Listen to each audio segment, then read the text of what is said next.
Una see the wickedness wey human dey do to no fellow human being. This is man inhumanity to man.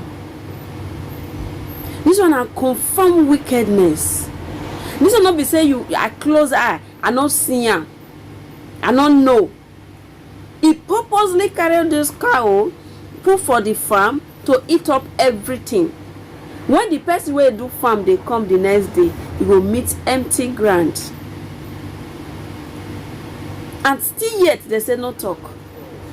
Still yet if you talk, they go say, who give you mouth to talk? Bring your head, may they use and take do pepper soup. Which kind of country we dey where they value cow pass human being? They value cow pass human being. They can kill cow for human being. They can kill human being for cow, sorry. Which kind of country we dey? See how human being carry cow enter person farm wey don suffer, clear, buy chemical, do everything because he need this thing to sustain. Then you now carry your own cow come, let them feast on the person farm when he don suffer for how many months? Nigeria, I watch one news today. I discovered that una no know wetin una dey do. And anybody wey talk, they say that they incite violence. I don't know. The violence is everywhere. The problem is everywhere because what did they do to Satan? What did they do to the rest? Maybe they do it to nuts. They not go fit take am. So now, their Miyetti leader don't come out and say if they try and ban this open grazing, and because of this video na your watch finish, so that is why they call they try to ban this open grazing. Okay, see this land, put your cows for there. When they did there, then you for there they supply them food. When they eat, they say they don't want time. They say they don't want time because if it happen like that, the war will go come Nigeria, not be small thing. And I want to use this small opportunity to tell you, say the Northerners they don't ready for every war. Buhari say make everybody submit their gun. Make it so every gun now they for not. Okay, I not say they for not. The guns where they keep before, when Buhari say make everybody submit their guns, where una know say they dey? Where una know say those guns dey now? So that okay, if anything happen now, where you want go collect your own.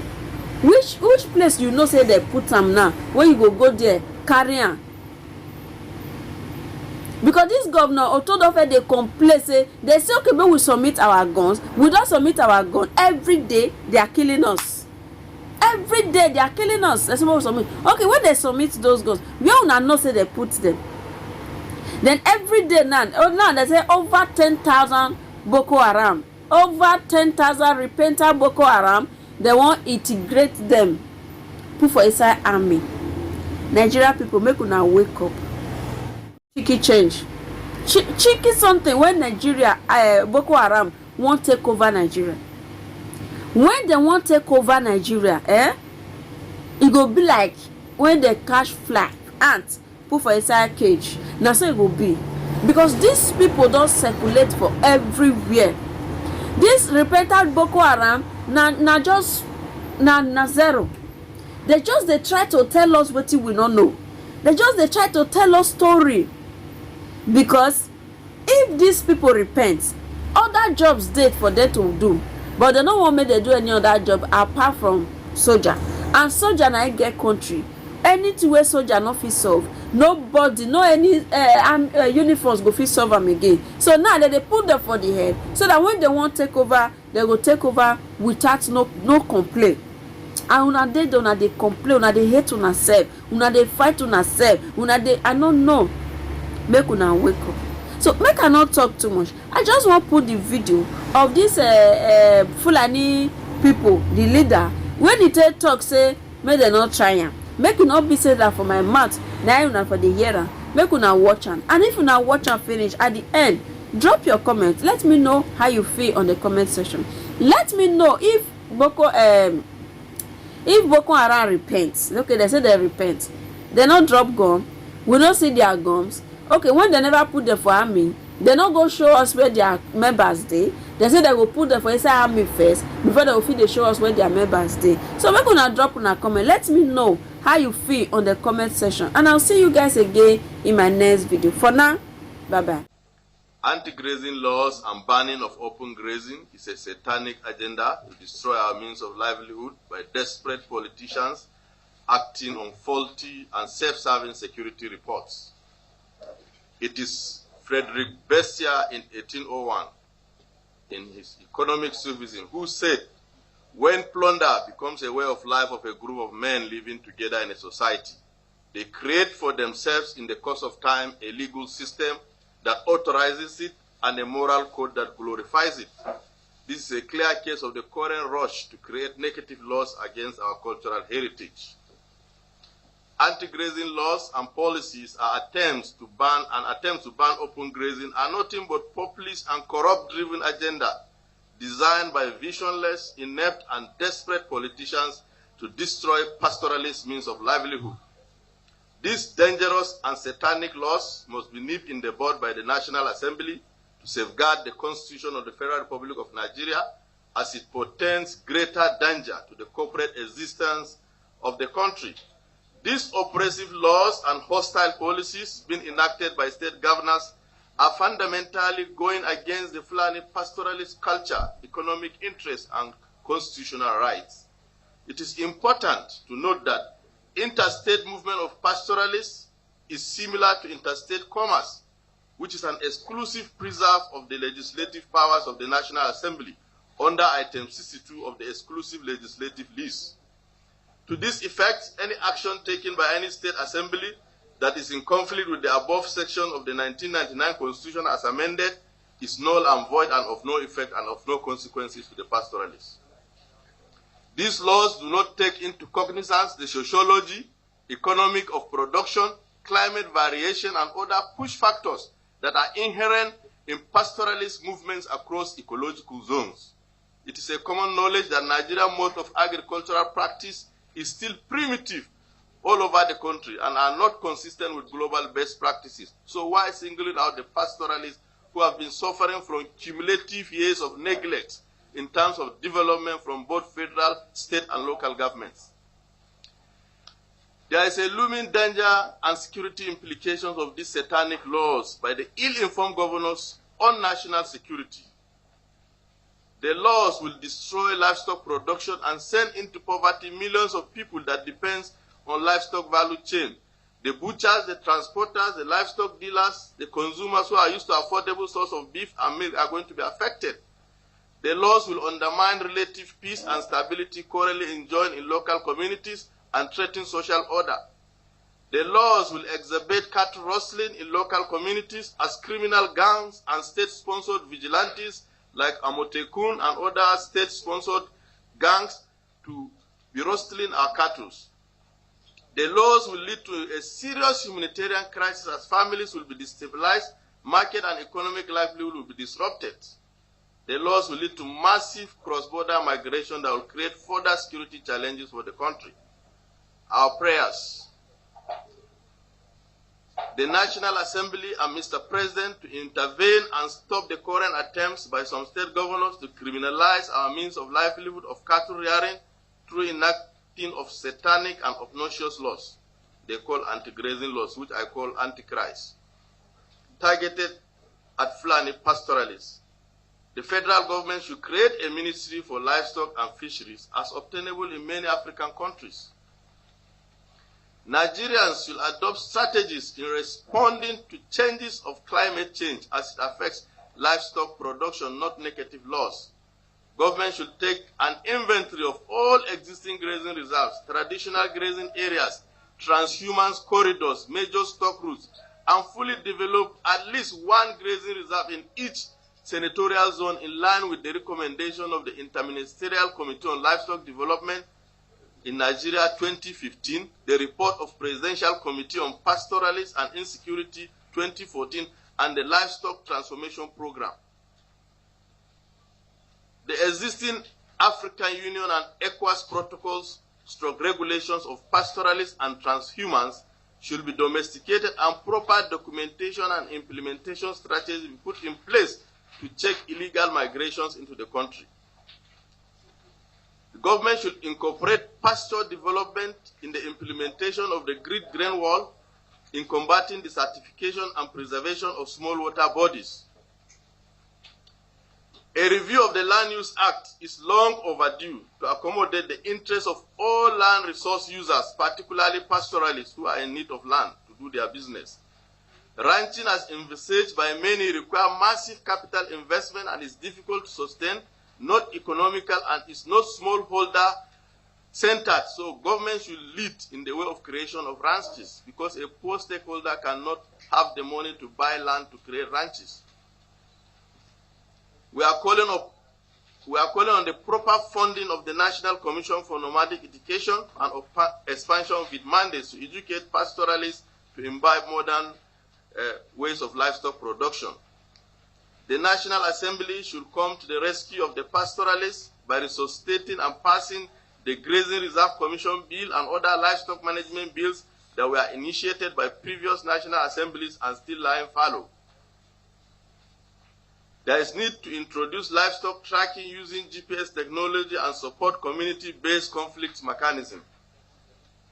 In a similar vein, our organization totally condemned the continuous extortion of Fulani pastoralists and profiling of Fulanis by the governor of Benue State, Samuel Otom, and call on him to offer an unreserved apology to the Fulani race for the tissues of lies, propaganda, falsehood against the Fulani ethnic group, particularly our organization, the Miyetti Hori.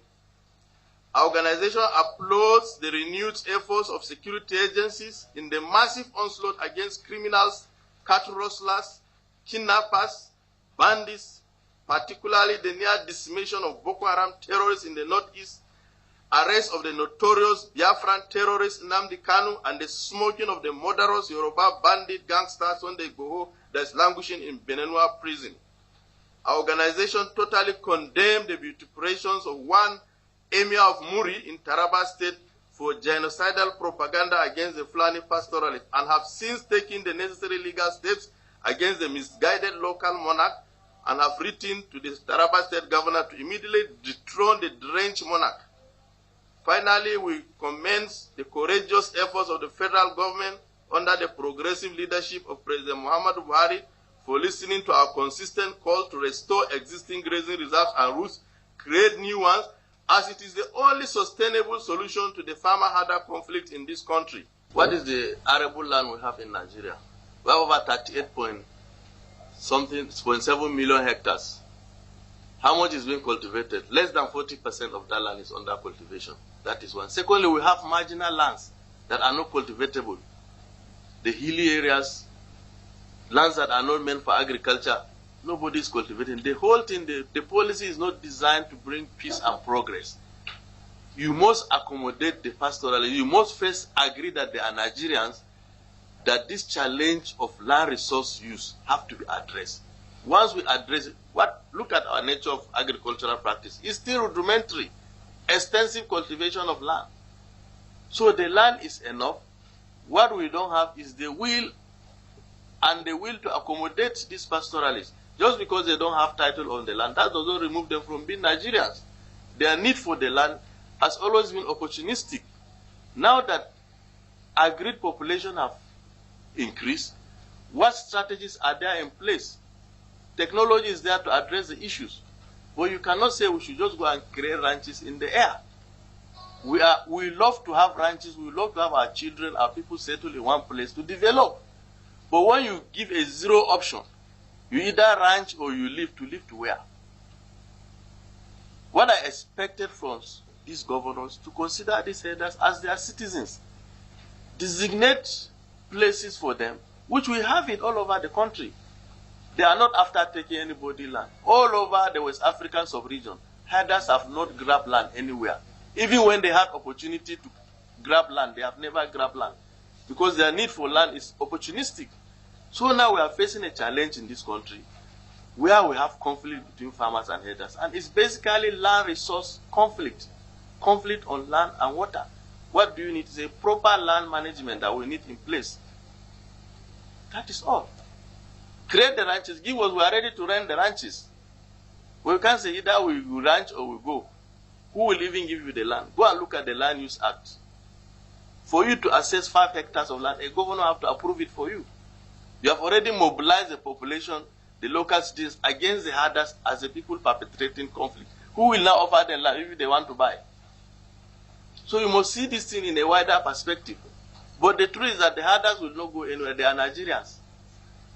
So if you destroy their means of livelihood, you'll be faced with other challenges of crisis, banditry, and what have you. That's why we are concerned. That's why we are shouting and crying. We love peace more than anybody. The herder carry everything he has on his head, including his family. So he will be the last person to look for crisis. But what we will not accept is for the country or the narrative to hang insecurity on the herders. We are victims. If you have rural areas that are ungovernable, you have bandits, you have terrorists terrorizing rural areas, it's not the responsibility of innocent herders to fish them out. It's the responsibility, it's a failure of government to do that. We are also victims. So by the time now you think you can use ethnic profiling and brand every herder as a criminal, then you are not helping the situation. Even those that are not in crime, you now push them into crime by association. Particularly the one from Katsina State, my state, is confused. Because in front of their eyes, all the Fadama areas have been taken over. All the watering points that are meant to serve both herders and farmers have been converted into Fadama areas for cultivation. They are supposed to be the leading states in finding solutions to this crisis, because these herders are culturally attuned to the people. They are mostly from there. They should create ranches to serve as example for other states to copy. They should provide amenities to these herders. So all these pretensions they are doing, they are running out from their responsibilities. They allow this crisis to accumulate and also affect other parts of the country. What you see happening in Zamfara, Katsina, Niger State is a consequence of abandoning the herders over the years, neglecting them. No education, no any development of the livestock sector. And you now want to force them into banditry. It's a failure of governance. So how can they stop transportation of, are we the one transporting cattle? The business of the value chain of cow business involves everybody in the society, not just Fulani people. So can they, if they close down the whole market, probably it's for temporary security measures. Maybe they want to do some operations, as we know that it's ongoing in Zamfara. But I know nobody will say, I'm closing cattle markets over the country, because the people that the market sustain, you cannot imagine when you go down. How many are employed by government? So we support any security measure that will bring peace. But what we are saying is that we are the first line of victims of these bandits.